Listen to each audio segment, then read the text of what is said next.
दोस्तों, मध्य प्रदेश कांस्टेबल भर्ती परीक्षा 2023 18 अगस्त का जो थर्ड शिफ्ट हुई थी उसमें पूछे गए जीएस जीके के सभी इम्पोर्टेंट क्वेश्चन को डिस्कस करते हैं जो अभी तक मेरे को मिले हुए थे।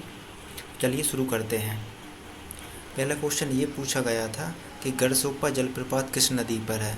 गरसोप्पा वाटरफॉल से रिलेटेड एक क्वेश्चन है, तो इसका सही आंसर है ये गरसोप्पा जलप्रपात शरावती नदी पर स्थित है। ठीक है, शरावती नदी द्वारा गरसोप्पा जलप्रपात बनाया जाता है और ये इस जलप्रपात को जोग वाटरफॉल के नाम से भी जाना जाता है और यह कहाँ कर्नाटक में स्थित है।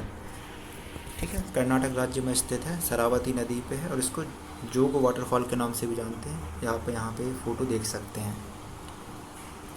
नेक्स्ट क्वेश्चन देखें तो नेक्स्ट क्वेश्चन ये था कि जिस प्रकार यक्षगान कर्नाटक का लोक नृत्य है तो बिहू कहाँ का लोक नृत्य है। तो आपको पता होगा बिहू असम का लोक नृत्य है। तो यक्षगान नदी कर्नाटक का है तो बिहू जो लोक नृत्य है वो असम से संबंधित है। नेक्स्ट क्वेश्चन, वर्ष 2000 में भारत के वित्त मंत्री कौन थे। तो ये क्वेश्चन पूछा गया कि फाइनेंस मिनिस्टर ईयर 2000 में कौन थे।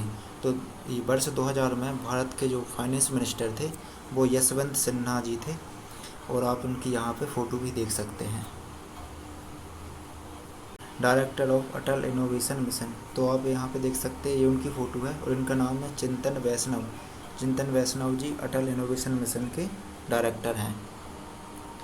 नेक्स्ट क्वेश्चन देखें तो ये क्वेश्चन पूछा गया कि विश्व का सबसे छोटा पौधा कौन सा है। ठीक है, तो विश्व का सबसे छोटा पौधा कौन सा, smallest plant in the world, तो यह है वोल्फिया ग्लोबोसा। वोल्फिया ग्लोबोसा दुनिया का सबसे छोटा स्मॉलेस्ट फ्लावरिंग प्लांट है।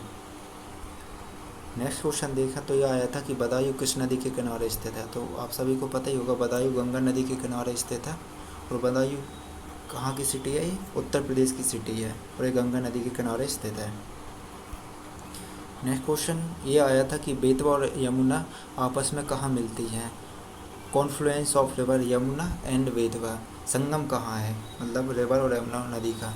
तो बेतवा नदी यमुना में हमीरपुर, उत्तर प्रदेश के हमीरपुर में जाकर मिलती है। और यदि बेतवा नदी की बात करें तो बेतवा नदी मध्य प्रदेश के जो राजस्थान जिला उसके कुमरा गांव से निकलती है और बेतवा नदी को प्रदूषण के मामले में मध्य प्रदेश की गंगा के नाम से भी जानी जाती है। बेतवा नदी को मध्य प्रदेश की गंगा कहते हैं प्रदूषण के मामले में।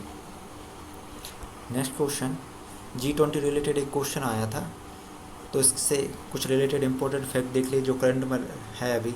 तो इसमें इम्पोर्टेंट यह है कि 2022 की जो प्रेसिडेंसी थी, अध्यक्षता थी, वो इंडोनेशिया ने की थी और इस साल की जो अध्यक्षता है 2023 की वो इंडिया करेगा और आने वाले वर्ष की यानी कि 2024 की जो अध्यक्षता है वो ब्राज़ील करेगा। आप यहाँ पे देख सकते हैं इंडोनेशिया ने की 2022 में, 2023 की इंडिया होस्ट कर रहा है और 2024 का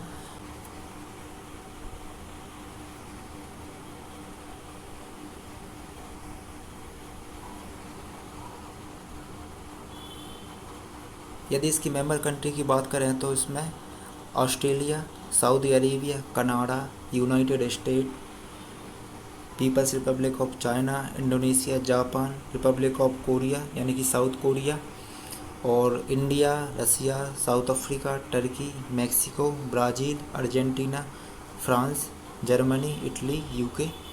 आप यहाँ पे ये सब देख सकते हैं, ये सब मेंबर और एक मेंबर है यूरोपियन यूनियन और मिला के टोटल इसमें 20 मेंबर हैं। ओके, नेक्स्ट क्वेश्चन देखा तो यह था कि जलोढ़ मिट्टी को अन्य किस नाम से जाना जाता है। जलोढ़ मिट्टी को इंग्लिश में एलुवियल सॉइल बोलते हैं और एलुवियल सॉइल को अदर नाम से वांगड़, खादर, भावर और कंकड़ के नाम से ये इसके अलग अलग प्रकार होते हैं, भांगड़, खादर, भावर और कंकड़।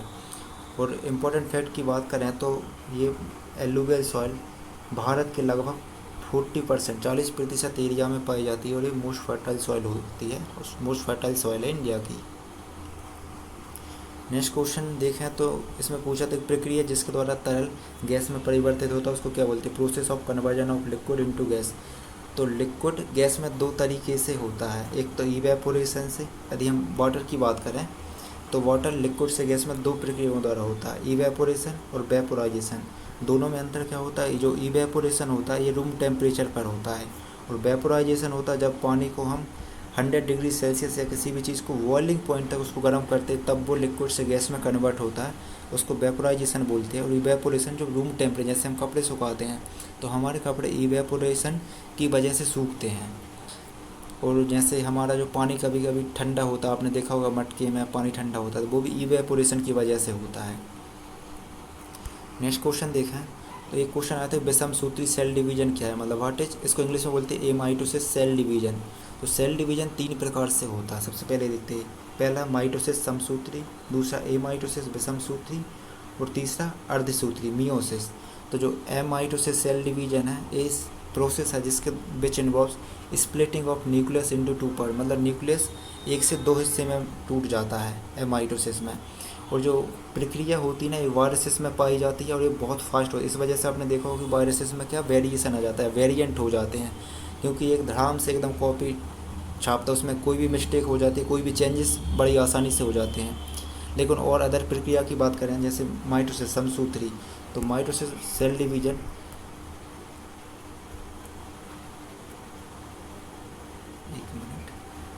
जो माइटोसिस सेल डिवीजन है ये ह्यूमन बॉडी में पाया जाता है। ह्यूमन बॉडी में जैसे हमारे बॉडी के कोई भी पार्ट में जो सेल पाया जाता है उसमें समसूत्री विभाजन होता है, मतलब एक से उसी प्रकार की कॉपी बनती है। जो मियोसिस सेल डिवीजन होता है ना ये रिप्रोडक्टिव ऑर्गन के सेल्स में होता है। ठीक है,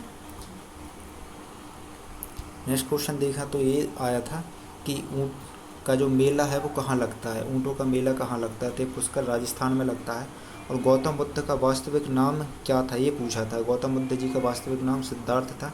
और एक क्वेश्चन यह आया था कि राष्ट्रीय आय की गणना कौन करता है, तो राष्ट्रीय आय की गणना CSO करता है। CSO मतलब सेंट्रल स्टैटिस्टिक्स ऑफिस, और ये मिनिस्ट्री ऑफ स्टैटिस्टिक्स और प्रोग्राम इम्प्लीमेंटेशन के अंदर ये डिपार्टमेंट ऑफिस आता है, सेंट्रल स्टैटिस्टिक्स ऑफिस, जो राष्ट्रीय आय की गणना करता है।